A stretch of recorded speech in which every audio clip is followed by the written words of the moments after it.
Right, welcome to our Christmas special. Pull up a chair, grab a mulled wine and a mince pie, loosen something elastic and prepare to be lightly haunted by good news.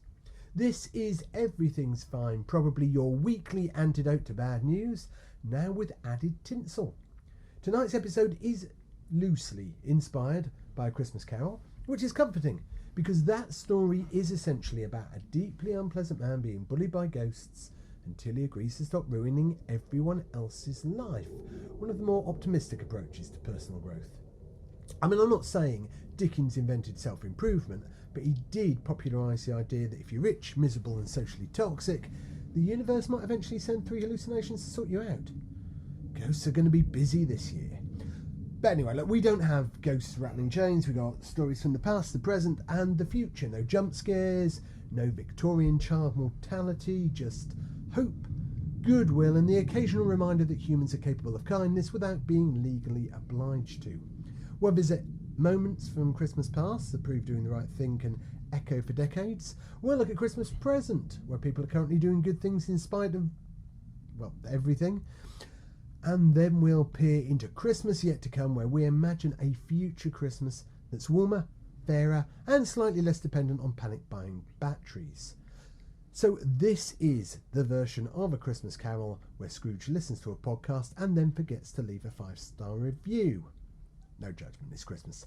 Settle in, lower your expectations just enough to be pleasantly surprised. And let's begin by saying hello to the only other person who didn't have anything better to do this close to Christmas. Stu, how are you? Oh, hi Jim. Well, quite the intro there. There. Did you know that the Christmas Carol has never been out of print since it was first published? I did not know that, Stu. Yeah, no. it's the perennial favourite, isn't it? It is, year? yeah. And I was listening to a show on the radio the other day, and apparently at the time it caught the zeitgeist of the time about charity at Christmas. Yes. And it's kind of propelled itself every year to the present day. You can't walk around any city centre at the moment without seeing A Christmas Carol on in some theatre, can you? No, absolutely. It's on all the time. Everyone's done a version of it. The Muppets have done it. Doctor Who's done it. Christ, even Tori Spelling has done it. Some, experts, scholars say actually the Muppets Christmas version of Christmas Carol is probably the closest to the original text. It's got a lot of the original text in it. Yeah, absolutely. I mean, what I do find amazing is I'm not sure that Charles Dickens would have written The Muppet Christmas Carol, but I think the Muppets could have written A Christmas Carol. So, well, that I would watch.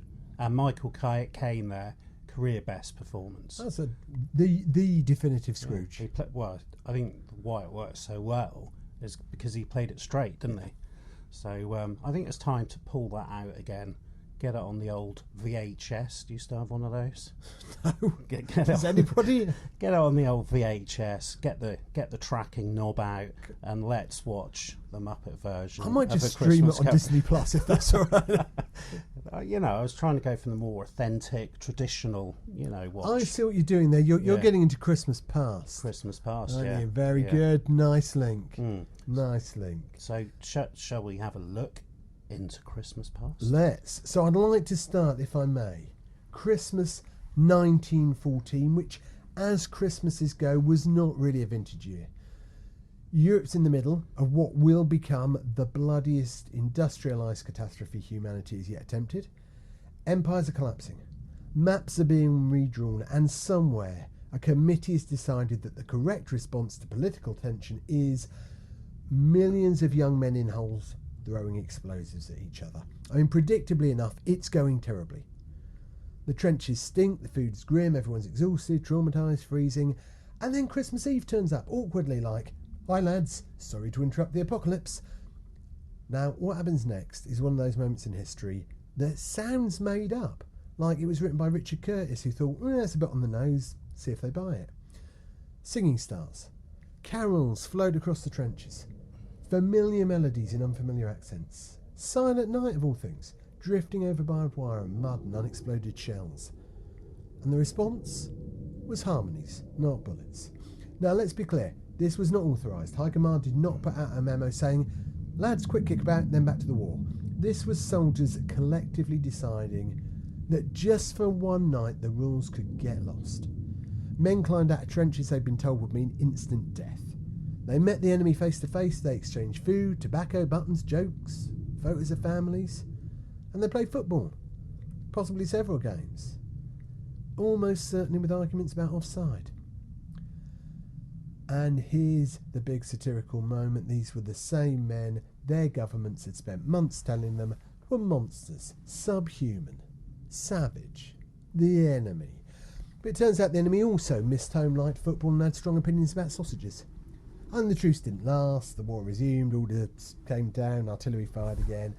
History didn't magically fix itself because of one nice moment, but that moment has refused to disappear. The Christmas truce has done something extraordinary. It outlived the whole war. A century later, we still talk about it. It's in textbooks, films, songs, football club memorials, peace campaigns, advert campaigns that are somehow both moving and slightly inappropriate. Historians point to it as proof that the machinery of war has always relied on suppressing basic human decency. And that's the long-term impact. The truce became evidence that hatred has to be manufactured. Violence needs constant reinforcement, that left alone, ordinary people tend to drift inconveniently towards empathy. Every time someone says humans are just awful, we can point to the Christmas truce and say, well, no, actually. It's a reminder peace isn't abstract, it's not an impossible dream, it's something people choose, even briefly. Even while surrounded by absolute horror, which is why it still resonates now, in a world where conflict is once again explained to us in tidy soundbites and neat moral binaries. It wasn't heroes or saints, and of course it wasn't politicians.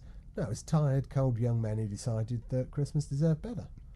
And somehow that makes it more powerful. So it's a very Scrooge-compatible lesson. Really? If the ghost of Christmas past were showing this to Scrooge, it wouldn't be sentimental, it'd just be deeply inconvenient, because that truce proves cruelty's a choice.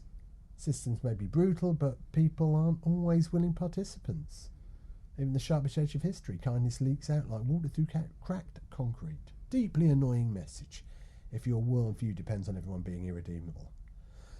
So that's why that story still matters at Christmas. It wasn't perfect, it didn't change the war, but it changed the story we can tell about ourselves. But still very relevant, isn't it? Yeah. This year, Russia have gained 1% on the year before territory of Ukraine. Wow. And they've lost 1 million people.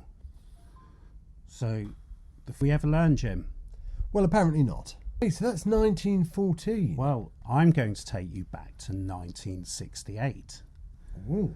Okay, so if you know your history, you know 1968 was a year of fire. It was a year of assassinations, riots and war. Martin Luther King Jr. was gone. Bobby Kennedy was gone. The world felt like it was tearing itself apart at the seams. The prevailing emotion wasn't joy, it was chaos.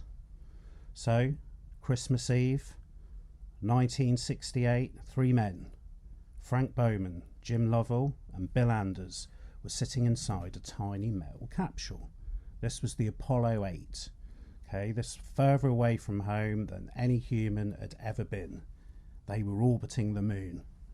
That's kind of a good way to spend Christmas Eve, isn't it? Well, I don't know. Is it? Because I mean, it's going to be quite cramped and uncomfortable, and that. But at least you haven't got the family round. Absolutely. They were looking down at a desolate, grey, cratered landscape. It was dead. It was silent. It was the ultimate isolation. Does sound quite appealing, actually, doesn't it? But then they came round the dark side of the moon and they looked up. Do you know what they saw? They saw the Earth, a tiny, fragile blue marble rising over the dead lunar horizon. It was the first time humanity had ever seen itself from the outside. On that Christmas Eve, facing the infinite black of the universe. They didn't speak of technology or conquest. They spoke to the entire population of Earth. Billions of people listening on crackling radios. And they read this message. Commander, good night, good luck, a Merry Christmas, and God bless all of you on the good earth. In a year of division, this moment gave us all what they call the overview effect. It reminded us that when you zoom out far enough, boundaries disappear. 1968 teaches us that sometimes to find a connection, we have to gain perspective. We need to remember that this fragile blue ornament, see what I did there? Mm-hmm. Hanging in the dark, is the only home and the only family we have. Good. Yeah, absolutely. It is that time to reflect and look back and also think about the year ahead and what do you want that to be. Well, what that does do, though, is brings us into the now, doesn't it? Yeah, very much so. Christmas present, which, I mean, if we're being honest, is usually the most stressful ghost, because the past, that's nostalgia, the present, the future's all theoretical, isn't it? The present is the one that's standing there going, so you're right, how you coping? Yeah. Really? Yeah. And let's be honest, the now hasn't exactly been gentle lately, has it? Well, for the last X amount of years, it's been a rough ride, hasn't it? Yeah, so I mean, we are living through a period of history where every time you open your phone, it's sized before showing you the news. Yeah. Everything costs more, everyone's tired, the planet's on fire. So it would be very easy, at Christmas especially, to think, this all feels a bit grim. Yeah, but the one thing we have got, Jim, as human beings, is hope. Well, that's true. So let's spread a little bit of that right now, because every year, right about now, something quietly brilliant happens. Across the UK, and I mean everywhere else, frankly, people start organising Christmas, and not the brand-sponsored corporate Christmas or the Instagram Christmas, you know, the other one, the community Christmas. The one that's powered by folding tables and tin-foil trays and people in Christmas jumpers you wouldn't wear in public serving turkey that they cooked at 5 a.m. going, yeah, sorry, it's a bit dry, but there's lots of gravy. I think that's, you know, the most British act of love imaginable. So across the UK, you've got charities and volunteers quietly doing heroic things without a single launch video or podcast sponsorship.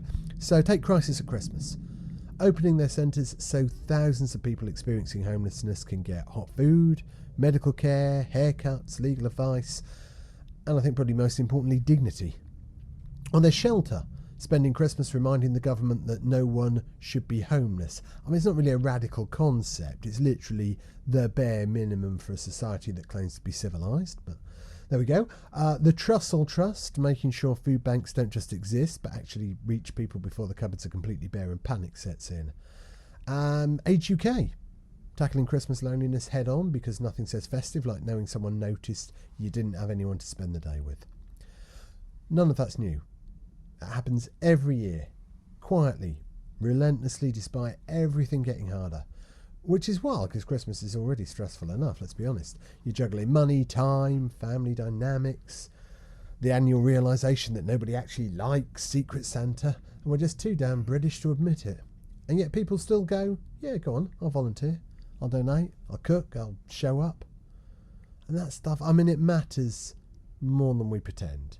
Loneliness spikes at Christmas. Mental health dips, people feel forgotten, left behind, like everyone else got an invite they missed, and then suddenly they're in a room where someone remembers their name, how they take the tea, they don't like mince pies. And weirdly, that stuff, it scales. That same instinct, it shows up everywhere. People donating anonymously, people volunteering on Christmas Day, people choosing kindness even when they're skint knackered and one email away from screaming into the void. So Christmas present, it's not flashy, it's kind of stubborn. Just refuses to stop showing up, despite the news, the costs, the exhaustion. It's proof that even now, actually especially now, people still look around and think, someone should do something. And then quietly, they do, and that's really reassuring. Because if we're capable of that in the middle of it all, then maybe the present's not that bad and the future isn't as bleak as we think it might be. Well, as we started that segue there, it's about hope, isn't it? And you talked earlier about your story in the past. If left alone, we will slide to empathy, won't we? Yeah, as absolutely. human beings. You see somebody in need. Most people, there's always the exception, will instinctively look to help somebody out, won't they, if they see them in need? Yeah, we try to instill in my daughter this idea of if you can help someone, well then do. And I think, it can also be a good thing for positive change, because if you do something good for somebody, then hopefully they will then do that also, and then you get that chain, don't you? That's pay it forward idea. Absolutely. Because you're in a better mood, someone's just helped you, of course you're more likely to help someone else. Well, volunteering actually does make you feel better. It's a part of your brain which then gives you endorphins, and you instantly feel better about yourself. That person's got the benefit of you helping them, and you feel better also. Yeah, we've got some stuff from the Royal Voluntary Service. Reconnects you with your community, helps create new friendships that keep loneliness at bay, gives you better physical and mental health and well-being. Good for your mental health, it's good for your physical health, and it gives you that sense of being connected. And a big thing about this podcast, and now all year, is about being part of a tribe, isn't it? Part of a community. And we all know by being part of a community, then everybody benefits. So let's celebrate all those unsung heroes this Christmas. All those people out there volunteering quietly, stubbornly, as you say. Have a great Christmas to all the volunteers out there. Absolutely. Merry Christmas to you all. And whilst we're talking about empathy and kindness, have you heard of the concept of the wall of kindness? I have not, no. Okay, well, it started in Iran and is now spread globally, but takes on special shape during the holidays in modern cities. It's a simple concept. So, a wall with coat hooks and a painted motto: if you don't need it, leave it. If you need it, take it. So that's the motto. So during a recent freezing winter in an Iranian city, people didn't just leave coats, they started leaving wrapped gifts. They left notes. To the person reading this, you matter. To the single mum, here's a toy for your child. Strangers were parenting strangers.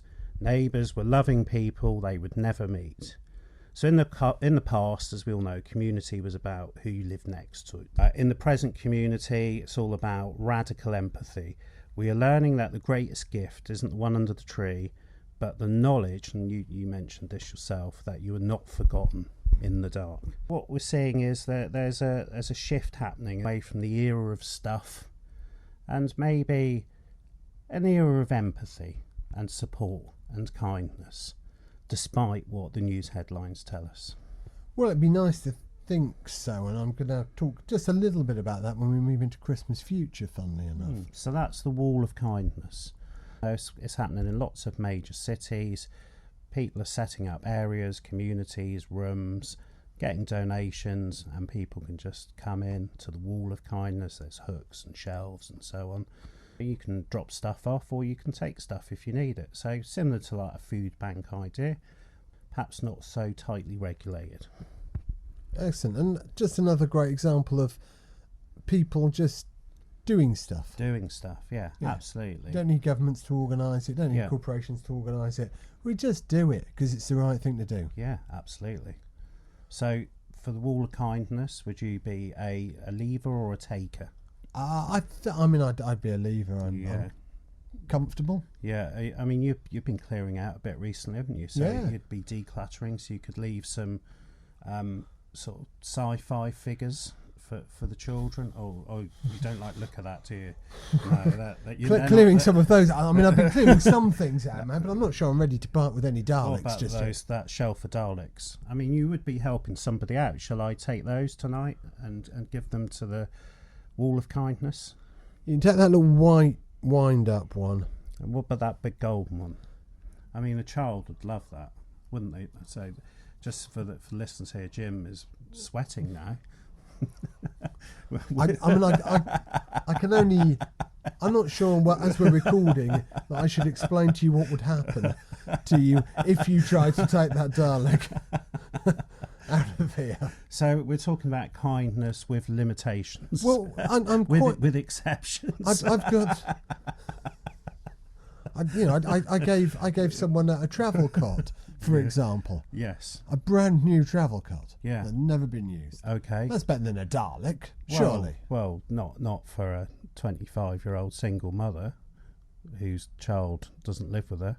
Well, then why does she want the Dalek? Well, just to give to her frail grandmother for Christmas. What does her frail grandmother want with the Dalek? Well, she might be a legacy Doctor Who fan from the early 60s.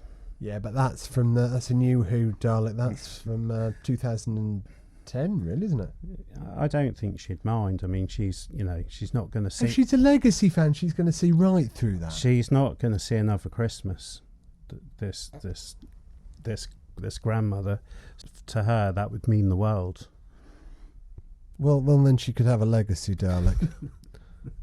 So, not. Well, there's no point in it being that one, is there? Okay. Well, that's the biggest and brightest. I think that would cheer her up the most out of all those Daleks. Oh, I see. She's just interested in like big, shiny, not something that would matter the most. Well, she's not going to be here next Christmas, so that would just be a joyful thing to see the delight on her face when she received that wonderful gift from you. There's something to think about there. She can have the travel cot.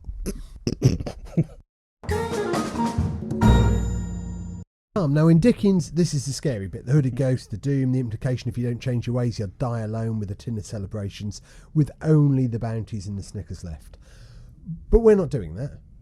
Instead, we're asking a much gentler question. What does Christmas look like if the good stuff already happening now actually just keeps going? So take energy for a start. Right now, places like Brixton Energy, Westmore Wind Farm, dozens of community energy co-ops across the UK are generating local renewable power owned by the people who use it. So imagine future Christmases where your fairy lights aren't powered by guilt and you don't need a second job to heat your house. Now that future doesn't arrive by magic, it arrives because people backed community energy, switched suppliers, wrote to councils and stopped letting billionaires decide whether they could afford warmth. Okay, food next. We already have community fridges, Fair Share, Olio and local food banks being run not by faceless systems but by neighbours who just showed up. So maybe Christmas yet to come looks like less waste and fewer people choosing between heating and eating. Health, well, we're watching breakthroughs right now in vaccines, cancer screening, early diagnostics. We know prevention works. We just need the political will to fund it like we fund everything else that breaks.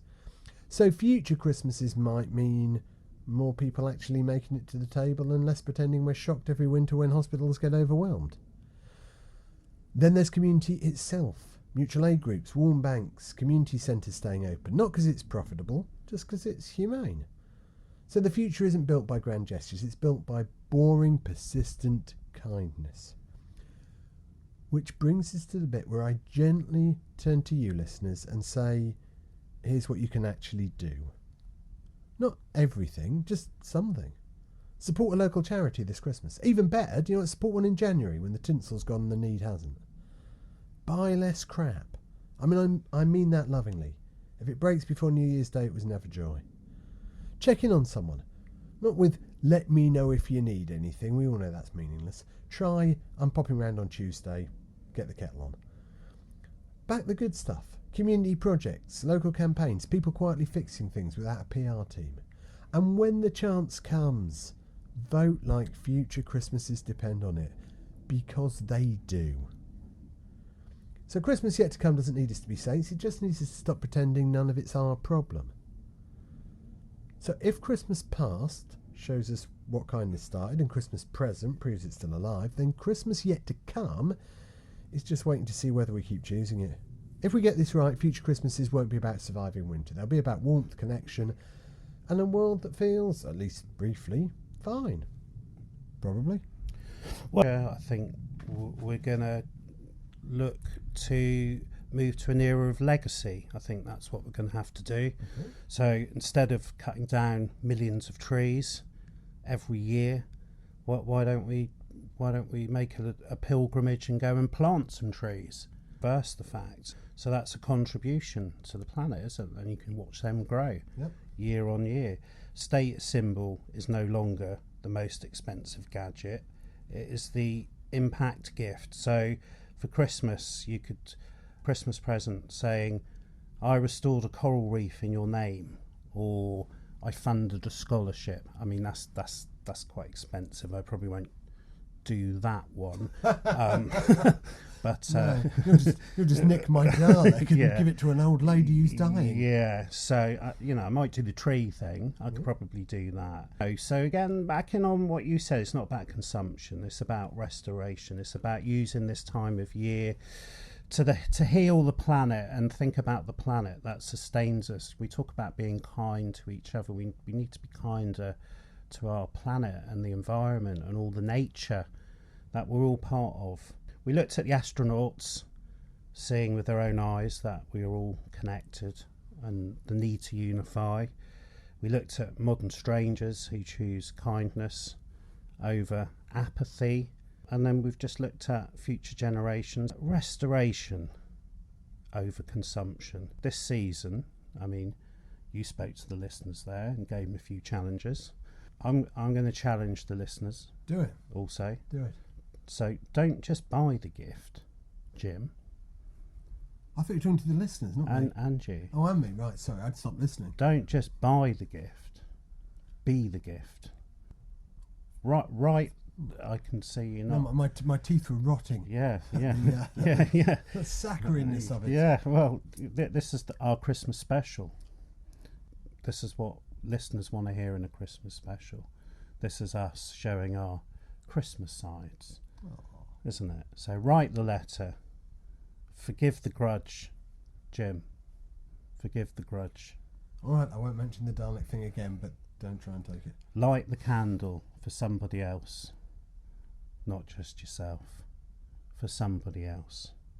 Because, Jim, if we can find light deep in space, then there is always hope.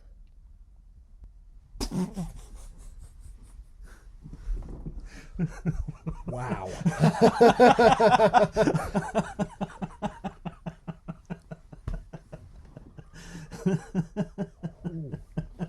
And that, dear listeners, I think brings us to the end of the Christmas Carol. Well, Jim, section of Jim, weren't they beautiful? There were some beautiful thoughts. Weren't they beautiful sentiments? I thought so. You know, that makes a change to our world-weary, cynical souls, doesn't it?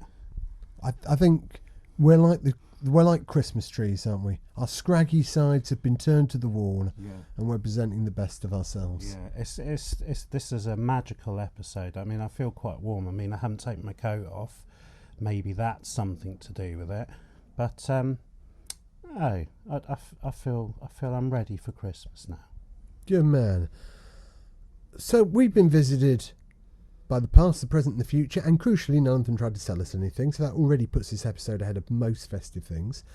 If there's one thing I hope you take away, it's this: Christmas doesn't have to be perfect, it just has to be kind enough. As is Christmas, yes, would you like a little quiz? Christmas quiz. I would love a little Christmas quiz. So what I thought I would do, because I know how much of a Queen super fan you are.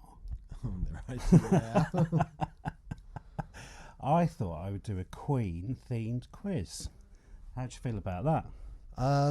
So I hate the fact that you've called me a super fan, because now when I get all these wrong, I'm just going to look like an idiot. Yeah, well, you know, there's no pressure, is there?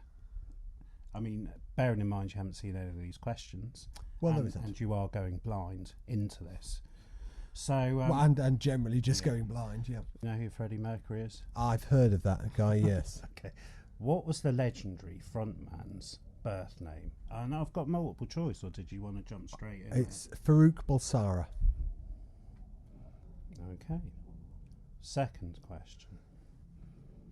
Brian May's famous red special guitar is unique because he built it himself with his father. He did. Do you know what the neck of the guitar was made from? I do, yes. Okay. I'll give you some clues. Well, it was from a fireplace, but yeah, go on. Oh, you're going to go for fireplace mantle. Yeah. So yeah, that was right. The neck was carved from the mahogany wood of an 18th century fireplace mantle that a friend was throwing away. That's superb. You didn't even need any more multiple choice there. So that's 2 out of 2. Excellent. You're doing well. Keep going. So, number 3. Which band member was responsible for writing the band's massive funk rock hit, Another One Bites the Dust? John Deacon. So, I'm just going to press John Deacon there. That's right, Jim. So, bassist John Deacon wrote this track, which became the band's best-selling single in the United States. This is very impressive because I did have multiple choice here, but you're not needing them. I may have to fall back on it for some answers. We'll see. Okay, right, number 4. Okay, here we go. Before Freddie Mercury joined, Brian May and Roger Taylor were in a band called what? Smile. A correct answer again. So, they formed Smile with vocalist. I don't suppose you know the vocalist of that. You don't need the answer for that. For a bonus point. I'm going to kick myself. I know the guy who co-wrote Keep Yourself Alive, which was the first single. No, go on. It's just for fun, this one anyway. Tim Tim Staffel. Staffel. Okay, on the tip of your tongue there. Okay. Anyway, number 5.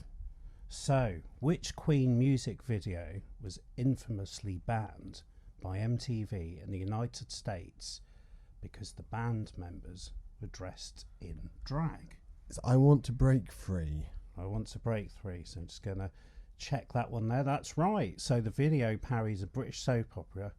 That was a strange video, wasn't it? It was a strange video. I think Freddie Mercury was doing the hoovering. He was, yeah. And they were all dressed up as sort of ladies, weren't they? Yeah, I seem to remember John Deacon was sort of the old grandmother character. Roger Taylor was a schoolgirl. Yeah. I can't remember what Brian was dressed as now. Yeah, but apparently the cross-dressing was misunderstood by the American audiences and MTV. So there we are. Number 6. Who designed the famous Queen crest logo, which features the zodiac signs of all 4 members? Freddie did. Okay, that's right. So, did you know you had a diploma in art and graphic design? I did. So it's got the 2 maidens representing 2 Virgos. You've got the Cancer crab, and you've got, which is the other one? No, I can't remember. Okay, so he designed the crest himself at Ealing Art College. So number 7.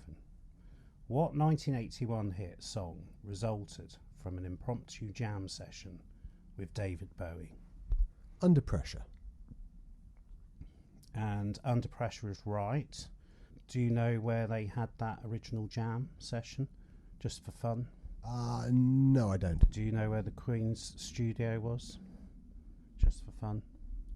No. In Switzerland, apparently. Oh, is there the Switzerland one? Montreux. Montreux, yes. The statue of Freddie Mercury stands outside it. So, Brian May, he holds a PhD, but do you know in which scientific field? He's a physicist, isn't he? Well, I'll give you the options. He's an astrophysicist, actually, I think, to be exact. Okay, right. Well, yep, that is the correct answer. He paused his studies to being Queen, but he returned years later to complete his thesis on zodiacal dust, as you would, wouldn't you? Absolutely. And also a big fan of badgers. Also, a very passionate man, married Anita Dobson. Yeah. Just for a little bit of background there. So we're doing really well. We're 8 out of 8 so far. And you haven't taken any of your multiple choice, which is brilliant. Here we go. Roger Taylor wrote, "I'm in love with my car," okay, which famously appeared as the B-side to which Bohemian Rhapsody. Straight in there with Bohemian Rhapsody. And that's right, the placement was lucrative for Taylor, as the single sold millions, earning him the same royalties as the A-side. Yeah, it caused a few problems within the band, and it's why, after about 1984, there's no individual writer credits. All the writer credits are Queen after that. Oh, I see. Right. Okay. Because of the disproportionate amounts. Awkward, for sure. So, here we go. This is for 10 out of 10. What was the final studio album released during Freddie Mercury's lifetime? Innuendo. So, here we go. The title track is a complex, multi-part song reminiscent of their earlier work. And the answer is Innuendo! Boom. Do you know when that was released? Just for fun? Well, Freddie died in 1991, so it either came out in... Was it 1990, I think that came out? So, just for fun anyway, it's 1991, which you did say, just before his death. And do you know the most poignant track on there, the one that features on that album? Yeah, Those Are the Days of Our Lives. Well, that, but also... Show Must Go On. And on that note, you are a Queen superfan, Jim. I think you were a bit worried there at the start. Yeah, it felt a bit of pressure when you said Queen superfan. But, 10 out of 10, didn't take me up on the multiple choice, so... I think we should have to do another one of these in the future on somebody else's specialised subject. Yeah, that's it. But a bit of pressure on someone else. Love absolutely. It. Well, thanks for playing. No, thanks for having me on. And you've not let yourself down, which was the main thing. I'm just proud I didn't let Queen down. Absolutely. What's the prize, by the way? The prize is just, satisfaction for yourself that you just didn't let yourself down, and your family and your friends. That's good. And your work employees. I've satisfied myself a good deal. So thank you. Thank you for that, Stu. Well, my pleasure. So I think, that brings us not quite to the end of the year, because we've got something special next. We have. Should we keep that a bit of a secret? Shall we keep that a bit of a secret? Well, yes, but... look out where you usually get your podcasts on Christmas Eve. There might be something dropping into your stocking that you might like a tasty bite of. Obviously, you might also want to keep an eye on the socials, because tomorrow we have a little pod outing. Oh, we do, don't we? Don't Yes. So, is it right that tomorrow we're going to be singing? Well, probably more sort of drunkenly shouting. Okay, all right. So this is Masioki, isn't it? So there's nobody doing it individually. We all sing as a community. Absolutely. And what would be your staple if you were singing it individually? Well, my staple when I sing individually is normally Daydream Believer. Yeah, it's a good tune. It's a good tune. But what I know, keeping with the topic of your quiz, is that every time I've seen Masioki, the final track is always Bohemian Rhapsody. Fantastic. Well, we've got that to look forward to. And also, that's not all. That's not all. Coming in your Christmas stocking. We've also got some extra Christmas rugby, haven't we? We have. So on Saturday, we are heading back to Twickenham, this time to the Big Stoop, for the big game. It is the big game, and we're going to be seeing the women, aren't we? We are. So we've got Harlequins women versus Bristol's women kicking off at 3:05, and then at 6:00 the men. So, how do you think the women will fare? Well, after a slightly rocky start to the season, they seem to be getting firing a bit more. So I'm going to predict a win for the ladies, and on the big occasion, no player comes to their own more than Ellie Kildare. So looking forward to seeing Ellie work her magic on the Twickenham pitch on Saturday. Looking forward to it already. And how about the men? What do you think, Stu? I think the men will edge it. They will edge it, don't you think so? Dirty devils. Well, it's that time of year, isn't it? We've all got extra days off, plenty of time to, think about edging.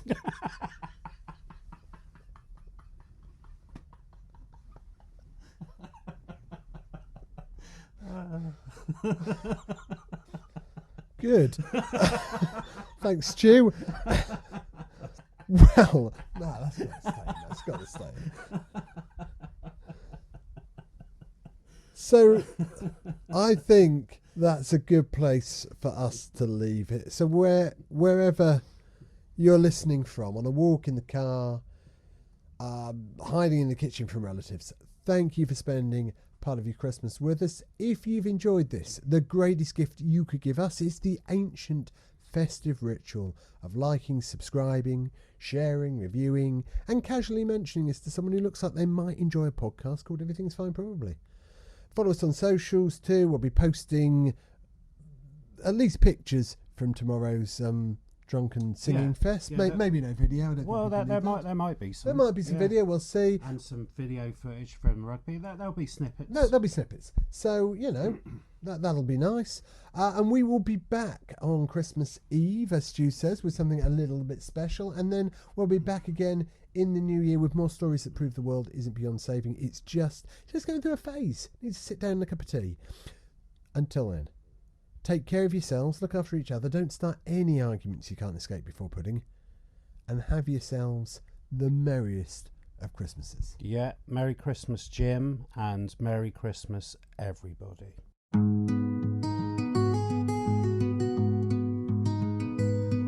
Having everything is fine, probably Christmas. Don't life get you down, seize the day and make a difference. Jim, Stu, Shelley, and Jim will make your day brighter and show you the light.